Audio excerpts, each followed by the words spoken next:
Bonjour à tous, c'est Paltam. Nous nous retrouvons aujourd'hui pour parler de neurosciences et particulièrement de l'hippocampe. Structure du télencéphale, il appartient au système limbique. Il a un rôle dans la mémoire et la navigation spatiale.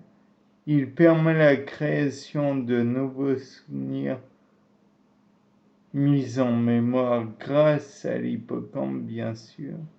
Donc voilà, si vous êtes ivre, c'est pas que vous oubliez ce que vous avez appris ou enregistré, c'est que vous n'arrivez pas à renouveler, à stocker de nouveaux souvenirs.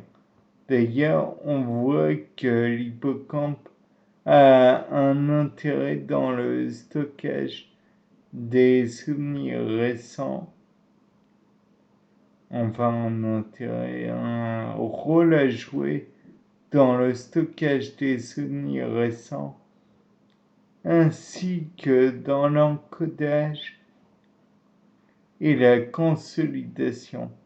C'est une structure clé de l'apprentissage en mémoire déclarative à long terme.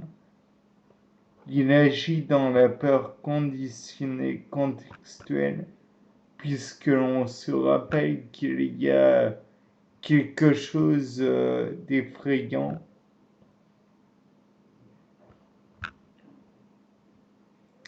Et ce, pour plus ou moins longtemps.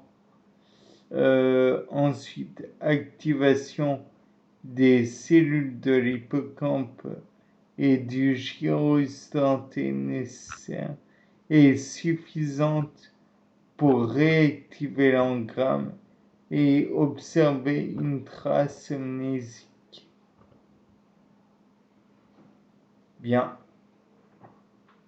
Ensuite, nous allons voir la structure du diencéphale.